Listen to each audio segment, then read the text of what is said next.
Welcome to our video series on Squeeze Page Mastery. In this video, we'll introduce you to squeeze pages and survey pages.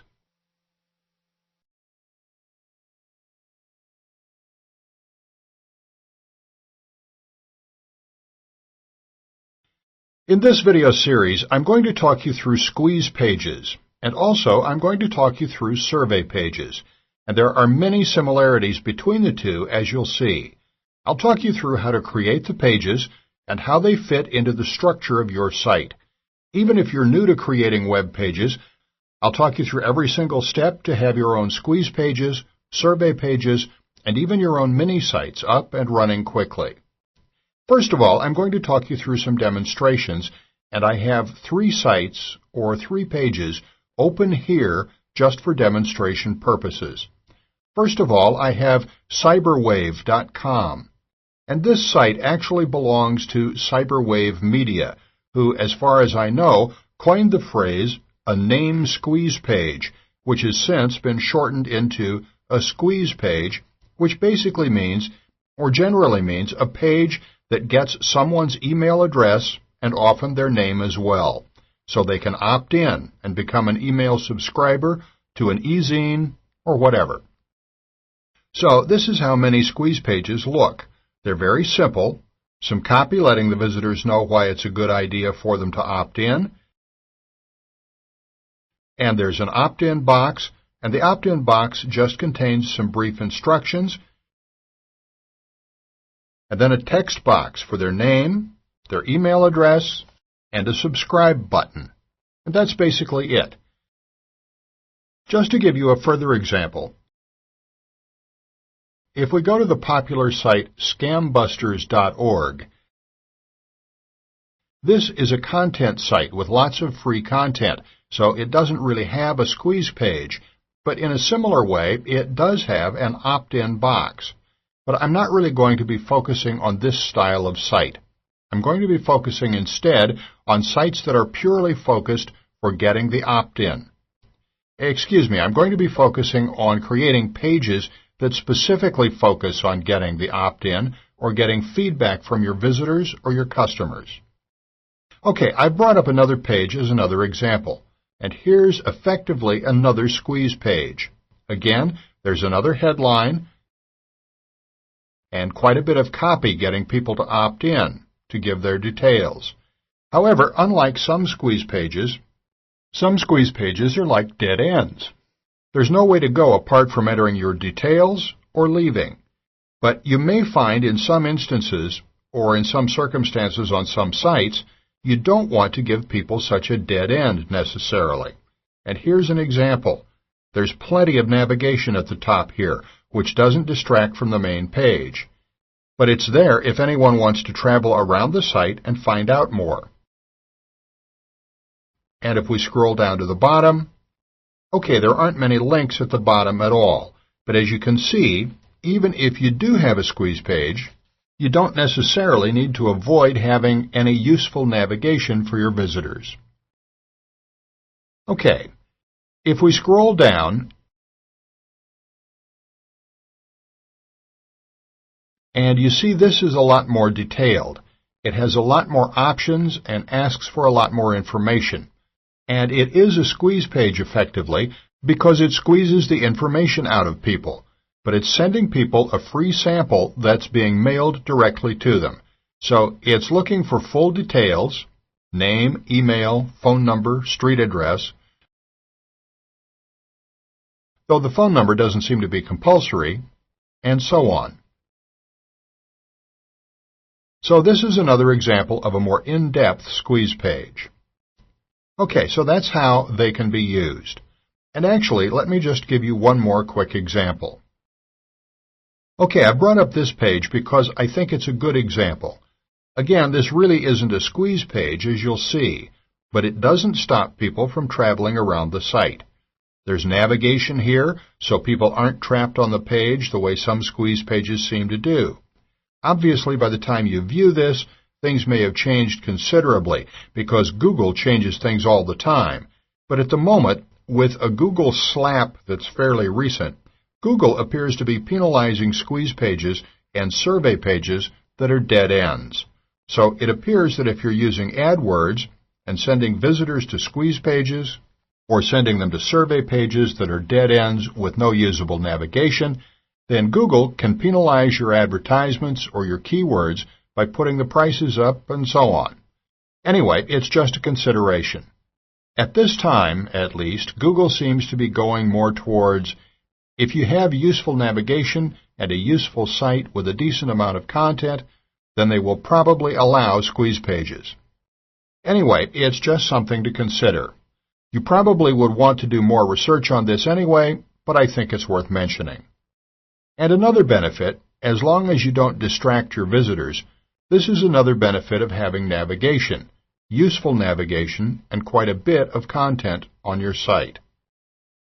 Okay, if we scroll down this page, there's a lot of copy for just one opt-in. And there's your opt-in box, and you'll see it appears once, twice, 3 times, 4 times. It appears 5 times in total on a single page. So they don't necessarily have to read all the copy to opt in. They can opt in at many stages. So that may be a useful model for you as well. As you can see, there's a lot of copy here.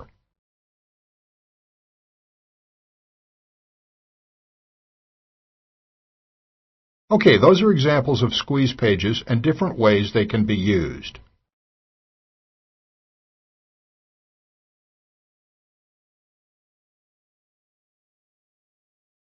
Now I have a couple of survey pages open, and I'm a subscriber to these e-zines, these email opt-in lists, so I received these survey pages, and I'm sure the owner of these pages won't mind me sharing these with you. And actually, it may not be live anymore by the time you visit, but they're useful examples, as you'll see. Okay, this is a survey page. Copy, basically offering lots of free stuff if you answer the question.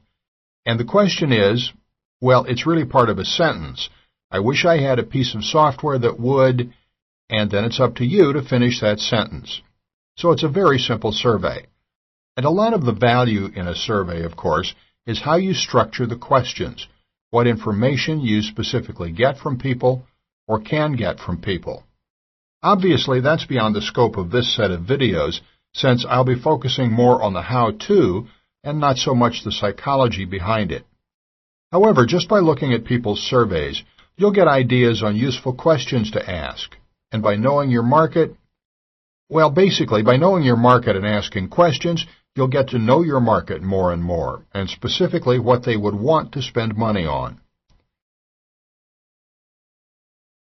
Okay, I've actually brought up another example which I just remembered and thought would be useful to show.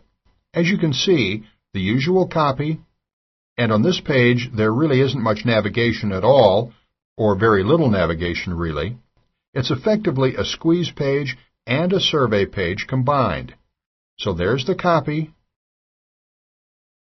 name and email, there's a subscription and the squeeze, and here's the survey.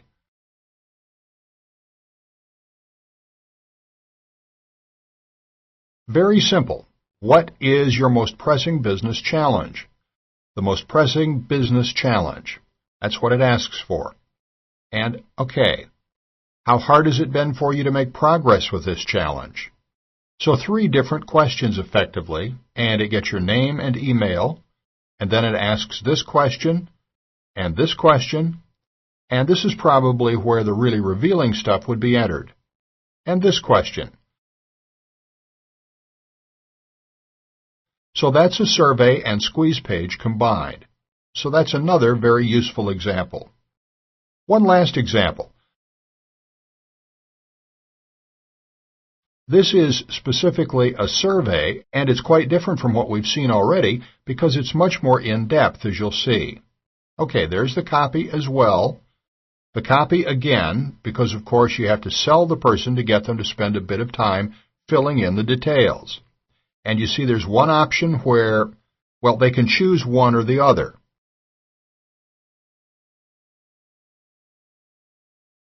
Second option, each one of these can be rated. And a box asking for more information. Fourth option. So as you can see, it's a very in-depth survey. It just doesn't actually have a squeeze option. It doesn't actually ask for a name or email. It just asks for lots of information if the visitor is happy to spend the time. So those are just a few examples I thought would be beneficial of squeeze pages, survey pages, and the squeeze and survey pages combined, and I'm sure you can think of many ways they could benefit your business. Of course, squeeze pages are very beneficial for building your email lists and for following up on customers and for sending people special reports every 7 days, for example. Survey pages are very useful for getting an idea of what people really want. However, as I've already mentioned, you have to phrase your questions the right way and ask the right questions. That's effectively market research. And there's a lot of psychology there, of course, and that's really beyond the scope of this set of videos. If you're interested in that, if you go to this address, livingstonreport.com, there's a free audio about it, and you'll get a lot of information for free effectively. You can sign up for free and learn more about that. But anyway, in the videos following this, I'll be talking you through how to create. I'll aim to take as much of the mystery and difficulty out of creating squeeze pages and survey pages and talk you through each element, how to put them all together. Basically, how to connect all the dots and get the squeeze pages, survey pages, and even mini sites live so you can get more opt-ins, get more information from your visitors and customers, and this can all help grow your business.